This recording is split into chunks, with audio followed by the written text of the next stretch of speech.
हे ख्रिस्ता, आम्ही तुला भजतो आणि तुझी स्तुती करतो, कारण तुझ्या पवित्र क्रूसाद्वारे तू सर्व जगाचे तारण केले आहेस.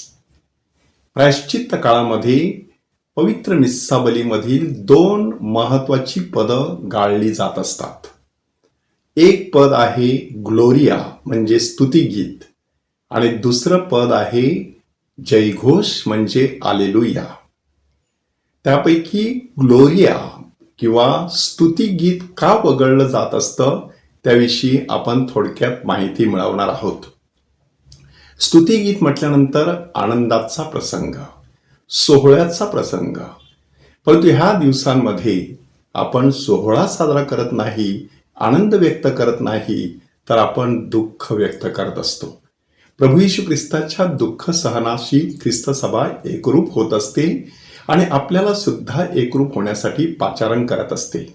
आणि त्यामुळे आनंदाचं प्रतीक असलेला ग्लोरिया म्हणजेच स्तुतिगीत परमेशाला हे गाणं गाळलं जातं.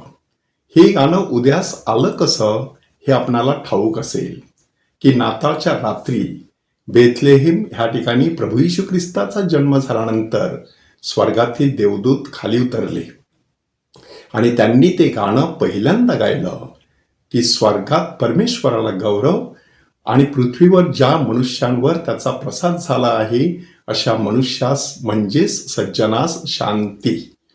अशा प्रकारचं आनंदाचं ते गीत ते खास ह्या काळामध्ये वगळलं जात असतं आणि त्याद्वारे ख्रिस्त सभा दाखवत असते की आपण प्रभू येशू ख्रिस्ताच्या दुःख सहनामध्ये सहभागी होत आहोत. मात्र असं करत असताना ख्रिस्त सभेला जाणीव आहे की नेमका ह्या प्रायश्चित्त काळामध्येच दोन वेळा असा प्रसंग येतो की ज्या वेळेला ग्लोरिया गायलंच पाहिजे, आनंदाचा तो प्रसंग साजरा केलाच पाहिजे. त्यातील एक प्रसंग आहे 19 मार्च. ह्या दिवशी संत जोसेफ मरियेचा पती ह्याचा सोहळा साजरा केला जात असतो. संत जोसेफ मरियेचा पती हा सोहळा इतका महत्वाचा आहे की त्या दिवशी प्रायश्चित्त काळ असून सुद्धा ख्रिस्त सभा ग्लोरिया म्हणजे स्तुतिगीत गात असते. काय नक्की घडलं त्या दिवशी की संत योसेफाने पवित्र मरियेचा आपली पत्नी म्हणून मनापासून स्वीकार केला.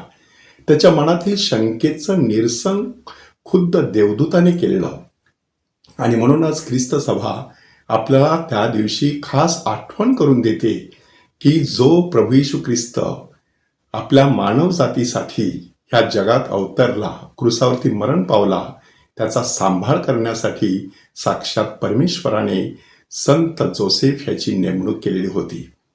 पोप फ्रान्सिस आणि पात्रिस कोर्दे नावाच्या प्रेषितीय पत्रामध्ये एक सुंदर वाक्य म्हटलेलं आहे की संत योसेफाला देवदूताने जेव्हा निरोप दिला आणि सांगितलं की आता लवकरच बाळाचा घात करण्यासाठी हेरोद त्याचा शोध घेणार आहे, तेव्हा ताबडतोब योसेफ बाळ आणि त्याची आई ह्यांना घेऊन मिसर देशात पळून गेला. आणि मग पोप महोदय सांगतात बाळ आणि त्याची आई एवढीच संपत्ती योसेफाकडे होती आणि बाळ म्हटल्यावर येशू आणि त्याची आई म्हटल्यावरती पवित्र मरिया एवढीच ख्रिस्ती लोकांची संपत्ती आहे. आणि ती संपत्ती जपून ठेवणारा ह्या पृथ्वी तलावरचा प्रभू येशू ख्रिस्ताचा पिता म्हणून सन्मानित करण्यात आलेला, पवित्र मरियेचा पती म्हणून गौरविण्यात आलेला संत जोसेफ ह्याचा यथायोग्य सन्मान पोप फ्रान्सिस यांनी त्यांचं नाव पवित्र मिस्सामध्ये सहभागी करून केलेला आहे. आणि म्हणूनच ख्रिस्त सभा सुद्धा त्याच्या सणाच्या दिवशी स्तुतिगीत गाऊन त्याला सन्मानित करत असते. दुसरा प्रसंग आहे 25 मार्च. 25 मार्च म्हटल्यानंतर दूताचा मरियेला संदेश ही सुद्धा मानवाच्या इतिहासातील ऐतिहासिक अशी घटना होती की ज्या दिवशी पवित्र मरियेच्या उदरी प्रभू येशू ख्रिस्त पवित्र आत्म्याच्या योगे संभवला. हा प्रसंगच एवढा मोठा आहे की तो जर घडला नसता तर कदाचित आपण पुढचा जे काही इतिहास झालेला आहे तो पाहू शकलो नसतो. पवित्र मरियेचा होकार आपल्याला काय सांगत आहे की आपण देखील प्रभू येशू ख्रिस्ताच्या दुःख सहनामध्ये त्याच्या सुखदुःखाशी पूर्णपणे एकरूप व्हायला पाहिजे. म्हणून दूताचा मरियेला संदेश ह्या सणाच्या दिवशी सुद्धा ख्रिस्त सभा परमैशाला हे गाणं गात असते. आणि प्रायश्चित्त काळातील सर्व रविवार आणि आगमन काळातील सर्व रविवार हे गायन टाळत असते आणि आपल्याला प्रायश्चित्त पश्चाताप करण्यासाठी पाचारण करत असते. ती वृत्ती आपल्यामध्ये विकसित असावी.